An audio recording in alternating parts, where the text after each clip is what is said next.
Episode 184. Positive and negative emotions cannot occupy the mind at the same time.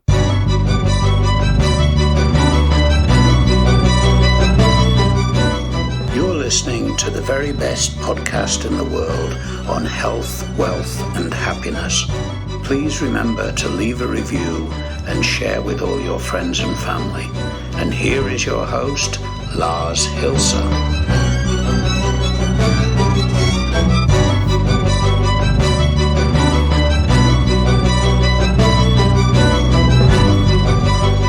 And it's Thursday. Hello, kids. Welcome to the very best podcast in the world, your only source in the universe for personal supremacy through health, wealth, and happiness. So today's episode is about positive and negative emotions. And the theory, more like the fact that they cannot coexist in the mind at any given point in time. But before we get started, let's get to housekeeping. Views and opinions are my own. If you like them, subscribe to the podcast. If you don't like them, subscribe to the podcast, because there may come an episode, or there is perhaps already an episode in existence, which could be a change to your life. And if it's not your life that could use a change or an improvement, or, just a positive chuckle every now and again, maybe it's the episode you're listening to right now, or one of the other previous episodes might help someone that you're affiliated with, in whichever way, shape, or form, by blood or by bond, or, whatever it is. At the end of the day, sharing is caring. That's what this podcast essentially is about. So that being said, let's dive into this bizarre theory that I didn't pull out of my ass. Not entirely, but it's the concept that if you are inherently positive, constantly positive, you maintain a positive mindset because you are humble, for instance, right? You're not aspiring to get something. You're happy with the current situation of your life. Let's paint a picture of that, right? You got a roof over your head. We recently went through that. You got a roof over your head. You're pretty healthy, right? You've got food on the table, right? You don't need to struggle for that. Obviously, because you're listening to this podcast, you've got a more or less expensive device that you're listening to this podcast on, right? So that's what you need. You've got air to breathe. You've got clean water to drink. You've got food on the table. You've got a roof over your head. And boom, that's the basics, right? Now, there's nothing really to yearn for if you're satisfied with the situation. But how do you get there? We went through that on another episode. Now, these kind of prerequisites should put you in a position that you are, and that you have, rather, a positive mindset, and continuously so, right? Everything else that comes after the elemental, is that even a word? Elemental requirements that a human being has is a luxury. And that's the point you have really to get to, right? As an individual. So now let's assume that you are happy and positive, and you see the world that way simply because you have acknowledged that all that you need to survive are the aforementioned things. So why are you not happy? or how can it, in that case, happen that negativity creeps into your life? Right? You've got everything you need to survive. How is it that you can even remotely think a negative thought? There's no reason. Right? Now that we've got that cleared, this stupid theory that came across my path is that positive and negative cannot coexist, or positive and negative emotions cannot coexist in the mind at the same time. And if you reflect back, it's actually quite true. So if you are satisfied with the present moment, right, with the basic things that you have in life, try and imagine something negative coming up, like let's go to the health aspect and say, okay, look, the doctor has given you a bad diagnosis. You will continue to have all of these other basic, essential things in your life. It's just a challenge thrown at you in form of a, not so good diagnosis. And now it's time to combat the challenge. But there's no real reason to lose positivity overall. Do you know where I'm going to with this? Right? Let's say, your roof over your head is in danger because, the current economic situation or the one upcoming leads you to a foreclosure on your home, or, somebody kicks you out on the quote unquote street. But even there, you still have your health. More likely than not, you're going to have, at least a little bit of saved money to your name that you can use to get food and to start over. Right? So again, there is no need to dwell in negativity. Yeah, it's a fucked up situation, but it's a solvable challenge, like pretty much everything in life is, as long as you're alive. That's the point of life, obviously. So like with everything in life, it's really about balance and putting positivity and negativity on a scale, or positive and negative emotions, on one side of a scale doesn't work. Because the positivity will always, and if it's a sound, solid positivity based on you having the essentials in your life that you need to survive, positivity will always be there. And it's pretty much indestructible, right? The only thing that can be negative in that sense, right, in that situation, is that you're wasting time on negativity. Right? As much sense as I hope this makes at this moment, I'm trying to, let's try and illustrate that, right? You have basically dwelled down into this positivity, right? You're bathing in it. You're bathing in the essentials that you need to survive.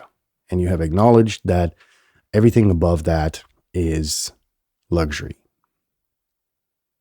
And that's where, it really gets interesting. You're in this positive mood, you're going through your day. You have acknowledged that basically it's a big fuck you to the world because, hey, your boss is being a dick. Fire me. I'm going to find another job. It's okay. I've prepared, Doctor comes with a bad diagnosis. You're going to say, well, let's get over it. Landlord kicks you out of your apartment for whatever reason. I'll find another place.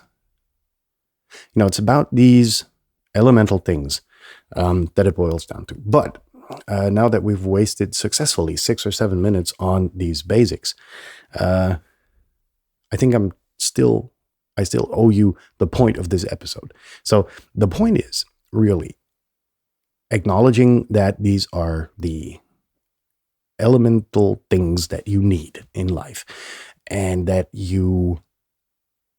all of these things allow you to survive, and that is that's reason enough to be happy, right? Roof over your head, healthy food, water, maybe love, whatever it is. You don't need more.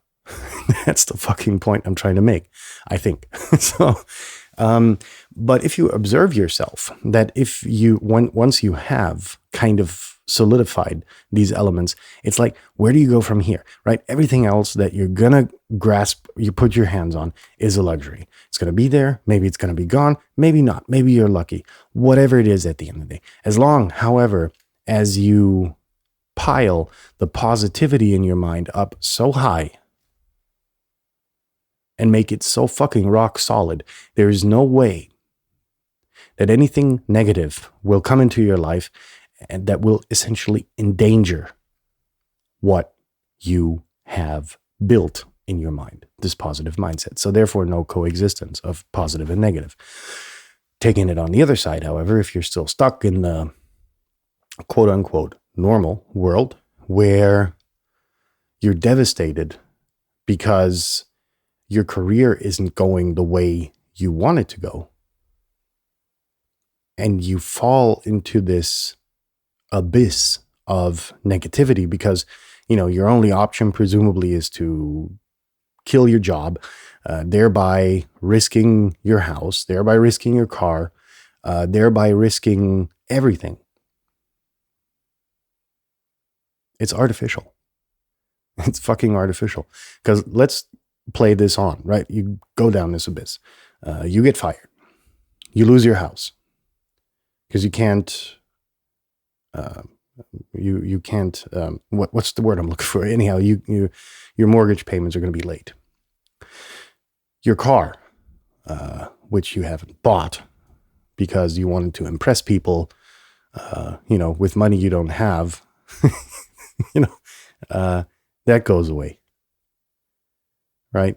Maybe in the worst case scenario, your family goes away because they think you're a loser. Well, you're not. You're fucking not, right? Do you get the fucking point? You're alive. You're healthy.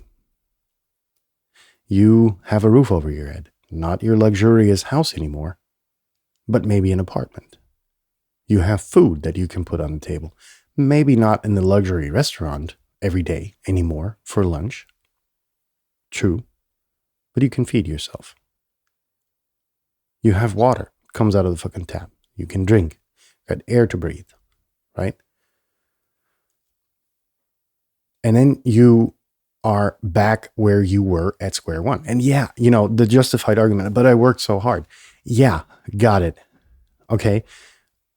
Totally got it. But work hard again, and you're going to be there within a matter of a few years. I know time on earth is finite, but life is a bitch and it's going to throw challenges at you. I've been there. And it took me a few decades really to figure out that I don't need, expensive clothes. That's not me. That's I'm wearing somebody else's name to identify or to testify that they are a great designer, and to testify to the world that I paid shitloads of money for it. And I don't need an expensive car, right? Because I have one that drives. It's reliable. It's pretty, sporty and quick, and it's not the newest model or anything, but it drives. It fulfills its fucking purpose, right? And due to the fact that I hardly drive, there's no fucking point in buying a car that, would put me in a situation where I could lose it because I can't afford it. And those are decisions in life that you make, right? But it boils down to the fact that positivity and negativity cannot exist at the same time. That's what I was trying to say, right? You've got the positive note that we went through, in quite thorough detail at the beginning. We had the negative situation. And these in itself, these life situations and the emotions connected to it, they cannot coexist. You can be happy with having more money, more success, more whatever, right? But that comes at a price. Number one, it's always going to be a risk, right? Because you risk losing it. And, there's so many roads you can go down with these examples. And I admit I took rather complex ones. Let's say, you're in, I don't know, your kid gets born. You're totally psyched, right? And it's this exhilarating experience. And somebody comes around the corner, kicks you in the knee for, whatever reason, or runs you over with a shopping cart or whatever. You don't give a fuck because the positivity is there. It's present. It's there in the present moment. So it's about really focusing yourself on the positivity, stacking that positivity in your mind sky high so that any amount of negative emotions that would come your way would have to slam that over like a tsunami. So the more positivity you generate in your mind, again, with the elemental things that you need in life, for instance, and the stuff you have around you, does it make you happy? Yes. Is it expensive? I don't give a fuck. And that's the kind of thing where you cannot, or you basically forfeit everything else to, in your mind, create positivity out of the bare essentials that you have. And due to the fact that you recognize them in the present moment that you have them and that nobody can pretty much take them away. That's a thing where you start to amass positivity in your mind and leave no room for any negativity to come in. I hope that this episode, at least in minute spectrometry, whatever that is, sense, ways made sense, right? I hope that I got the point across. It was rather complex explaining it. I took very stupid examples. Apologize for that. Maybe I'm going to take different ones in the future. Try to reiterate. But anyhow, I hope I got the point across. I'm going to leave you alone now. It's Thursday, so it's time to prepare for Friday and the weekend. And in that sense, peace out, folks. We're going to be back in touch tomorrow on Exercise Friday.